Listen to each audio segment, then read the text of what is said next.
Welcome to ଏଥର ହବ।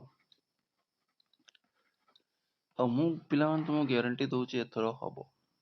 ତୁମେ ମୋ ଚ୍ୟାନେଲକୁ ଫଲୋ କରିବ, ସବସ୍କ୍ରାଇବ କର, ଆଉ ପ୍ରତ୍ୟେକ ଭିଡ଼ିଓ ଦେଖ, ତାର ଟେଷ୍ଟ ଦିଅ, ତାପରେ ନିଶ୍ଚୟ କହିବ ଏଥର ହବ। ଠିକ ଅଛି। ଏଥର ହବ ପୂର୍ବରୁ ଆମେ ଆଉ ଗୋଟେ ସମସ୍ୟା ଯୋଉଟା ଅଛି ପିଲାମାନଙ୍କ ମନରେ ଦ୍ୱନ୍ଦ୍ୱ ପାଇଁ ଯୋଉଟା ବହୁତ ହଉଛି, ସେଟା ହଉଛି କରପସନ। ତ ପିଲାମାନେ ତୁମେ ଏଟା ଭାବିବା ବନ୍ଦ କରିଦିଅ। Stop thinking about corruption.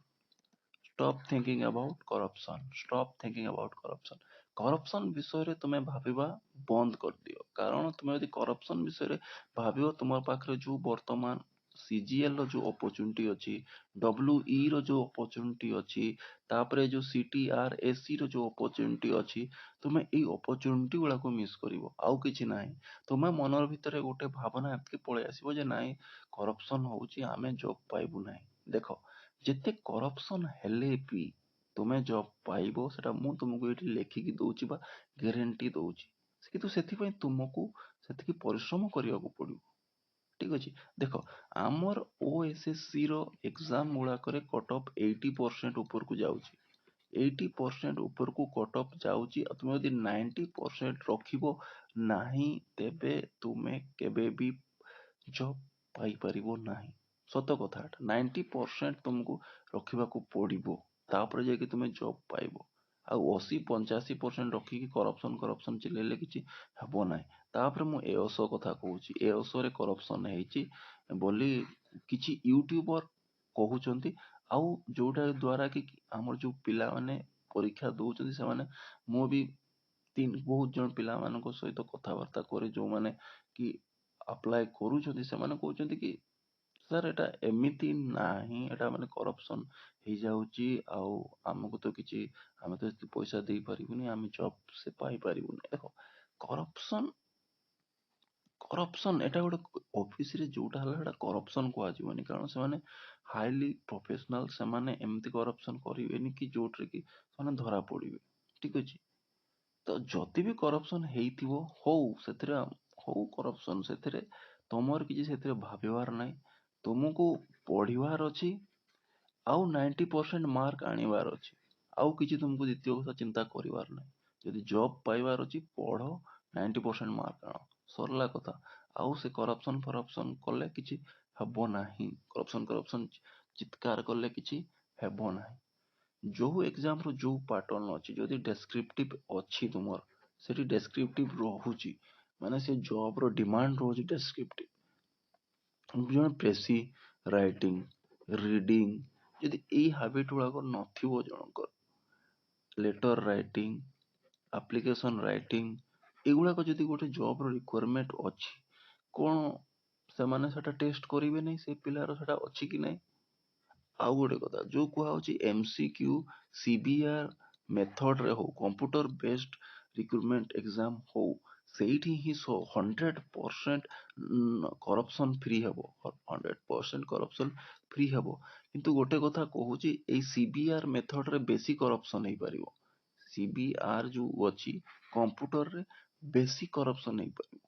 ତୁମେ ଦେଖିଥିବ, ଥରେ କୋଉ ଟିଚର ରିକ୍ରୁଟମେଣ୍ଟ ହେଇଥିଲା, ପିଲାମାନେ 150 ରୁ 147, 148 ନମ୍ବର ରଖିଛନ୍ତି। ଇମାଜିନ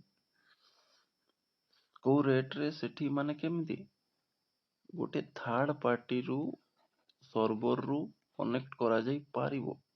ଠିକ ଅଛି। କରପସନ ଟା ଗୋଟେ ଏମିତି ଜିନିଷ, ଟା ବନ୍ଦ ହବାର ନାହିଁ।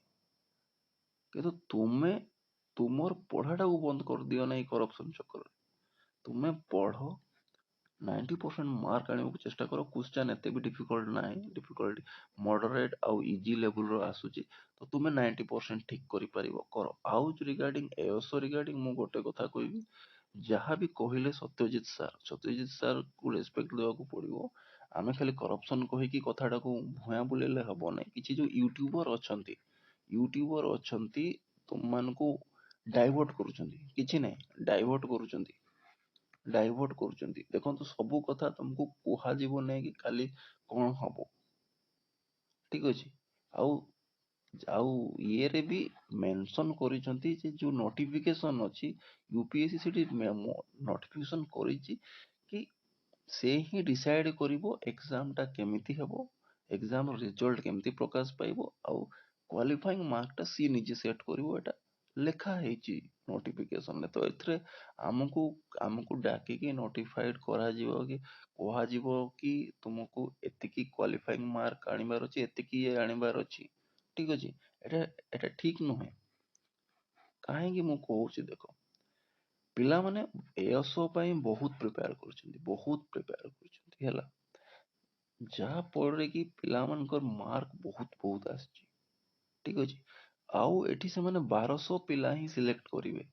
ଠିକ ଅଛି, 1200 ପିଲା ସିଲେକ୍ଟ କରିବେ। ଆଉ କିନ୍ତୁ ସେମାନେ ପୂର୍ବଥର ଯୋଉ 230 କି 240 ଯୋଉ କଟ ଅଫ୍ ଯାଇଥିଲା, ତା ଉପରେ 1200 ରୁ ବେଶୀ ପିଲା ଥିଲେ। ତା ଉପରେ 1200 ରୁ ବେଶୀ ପିଲା ଥିଲେ। ପ୍ରୋବାବୁଲି 240 ଉପରେ ଯେତେବେଳେ ମାର୍କ ପାଇବ, ଲେଖି ରଖ 2500 ପିଲା ପାଖାପାଖି ଅଛନ୍ତି। ଲେଖି ରଖ, ରାଇଟ୍ ଡାଉନ୍ ଇଟ୍ ହିୟର, ଏଇ ଭିଡିଓଟାରେ ଲେଖି ରଖ, ପାଖାପାଖି 2500 ପିଲା 1200 ନମ୍ବର ଉପରେ ରଖିଥିବେ।